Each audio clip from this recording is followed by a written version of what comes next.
together in search of justice. His path took him across the Blackfriars Bridge, the wind a bit colder when there were no buildings to shield him from it. He dug his hands farther into his pockets and lowered his head, making it so he almost didn't see the altogether inexplicable figure of a woman perched on the parapet, her long cloak flapping in the wind. She wore no hat, and her hair streamed behind her, the moonlight limning her silhouette.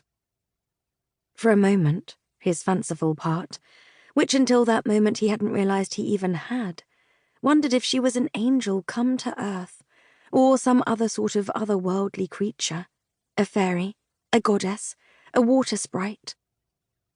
But first of all, he didn't believe in any of that nonsense, and second of all, why would an otherworldly creature choose to alight on Blackfriars Bridge? And then she wobbled, and he knew she was a mere mortal who was in very great danger of falling off said bridge into the cold depths of the Thames.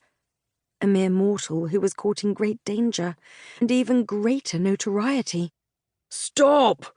he roared, rushing forward to wrap his arm just below her knees, jerking her backward as she yelped in surprise. She tumbled off, the fabric of her cloak clinging to him as she pitched backward. She landed on top of him, while he landed right on the hard surface of the bridge. "Ugh!" she said, as he made an equally inarticulate groan. They both lay there still for a moment, him already cataloguing what hurt. Everything. She scrambled off him, hitting a few tender places with her elbows and knees, then rolled so she was on her knees, flinging her cloak over her shoulder. "What?" she began. "Did you do? How dare you?" "Stop," he said again, grabbing her ankle. "I can't." "Let go of me, you ruffian," she replied, wriggling her foot. He held on tight, clasping her ankle with his other hand as well. "I will not," he said, his tone low and intense. "I cannot let you do this." "Let me," she said in a squeak. "Who are you to have anything to say about what I do?" He looked up at her. "Surely it's not worth it," he said, groaning as he shifted onto his side. "I am certain we can find you some help. If it's money you need, I can give you some now, and perhaps try to find you employment. If it's something else," he said, thinking of his own illegitimate birth, "there are resources there, too." He couldn't see her face, since the moon was behind her. Was she mortified someone had seen her?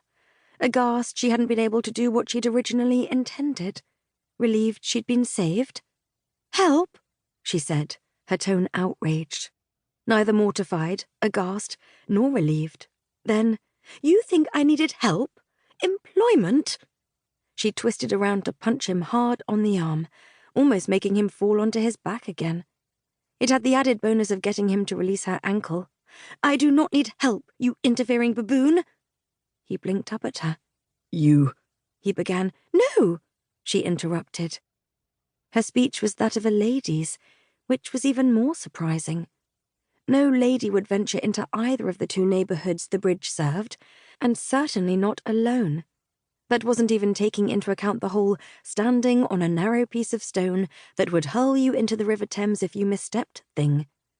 "I was not trying to harm myself," she said, sounding exasperated, which you would have known if you had simply inquired. His lips twitched. "So, you wished me to ask if you were planning on ending your life before I saved you? What if the answer was yes? Should I have said, 'Please proceed'?" He continued speaking. "And if the answer was no, then I should have saved you. But what if in the course of answering the question, your footing grew more unsteady, and you ended up falling in? You would certainly have drowned, even though I had inquired, and you had told me no." He paused. "In that case, my intention would have been noble and appropriate, certainly, but it would have had disastrous results. I far prefer my method." He rolled onto his knees, wincing at the pain he felt in his back. He took a breath, then rose all the way up onto his feet, holding his hand out to the lady, who still knelt on the ground. "I don't want your help," she said,